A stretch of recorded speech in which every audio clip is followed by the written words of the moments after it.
When I was a kid, sometimes I'd boot up Halo 3, jump into a custom game, and just run around the map. No one else would be in the lobby, except for me.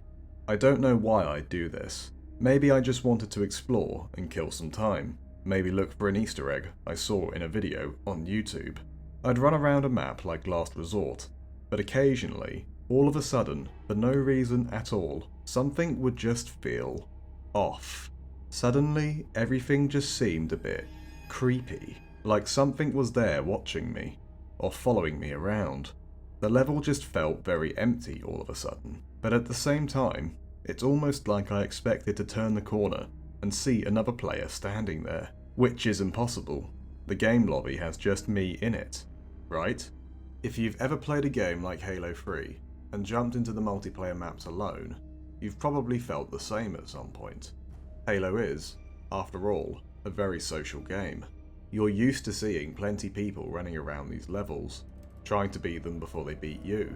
Because Halo is so fast-paced, it's easy to miss or relegate to the back of your mind the environment all this is happening in. So when you finally jump into a game alone, it can feel very isolating. You're used to anticipating that around the next corner is some guy you're gonna have to get the drop on. And so naturally, when you turn the corner and he's not there, he must be somewhere else. You turn more corners, no one. You wait in the open, and nothing.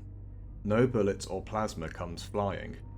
Just the gentle hum of the level, which you didn't even realise was there before. Was that hum always there? To explain why this is, let's take a step back. What is creepy? When we think of creepy, we think of the unsettling, the unknown. Generally, people accept that we find things creepy because our mind gets confused about if something is a danger or not. A person, angry, looking threatening at you, while scary, is not creepy. You can tell this person means you harm. A person with no face, on the other hand, now that's creepy. Why? A few reasons really. The first reason is quite obvious.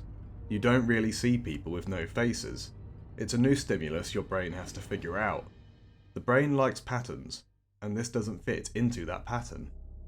You need more information to decide if it's dangerous or not. And now, why don't you tell me? Is this person happy? Sad? Angry? You don't know, and to your brain, this is confusing. Your neurons are firing and telling you something. Not that this is safe, not that this is dangerous, that it's somewhere in between. It's creepy. Now back to Halo. This effect applies to environments too, when you're in a place that defies the logic of your pattern-seeking brain. You're in an environment that is usually full of people, laughing, shooting. Someone will probably say some unsavoury things about your mother. That's what you expect from playing Halo. Not eerie silence and the complete absence of anybody. There's a term for this that has been quite popular on the internet for a while now. Liminal space. Liminal space, popularised by the backrooms and related media, is often defined as a location that exists between two other locations or states of being. It's quite an abstract definition, and probably best needs an example. Let's say you play 2 matches on Halo 3, on the map Isolation. Both games you have a full lobby, you're running, shooting, having a great time. You win both games. Good job. But in between these games, for argument's sake, let's say the map persists. When the game ends and the players disappear, let's say the map stays here until you load into the next game. This is liminal space. It exists between 2 states, Game 1 and Game 2. It's a transition from one to the other, and because of this, it feels weird. And it's not just me. Even back in the Halo 2 days, people would talk about the ghost of Lockout. Supposedly, if you loaded into Lockout alone, sometimes, just sometimes, another player would load in with you, who would slide around the map without their legs moving, and be unkillable, like a ghost. When Bungie made Halo 3, part of me believes there was a conscious effort on the part of the multiplayer dev team to do more than just make a level for people to shoot at each other for hours.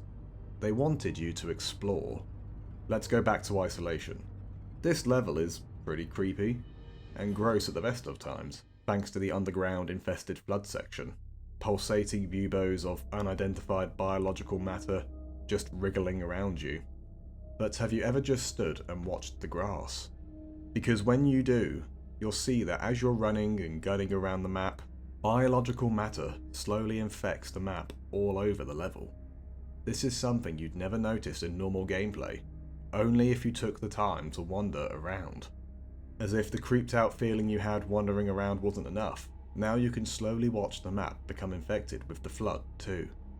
These small details make the map feel alive, and just help to make it feel weird. And it's not just Isolation either. Have you ever played Construct and looked out to the waterfall? If you do, you will see sentinels moving back and forth with an unknown task. Or Epitaph, a fun little map with some holograms you can run through. But if you pull back just a little bit, what is this place? It's an impossibly tall cathedral in the middle of an endless desert. Why? The music that's playing I haven't even edited in. This is what plays by default on this level.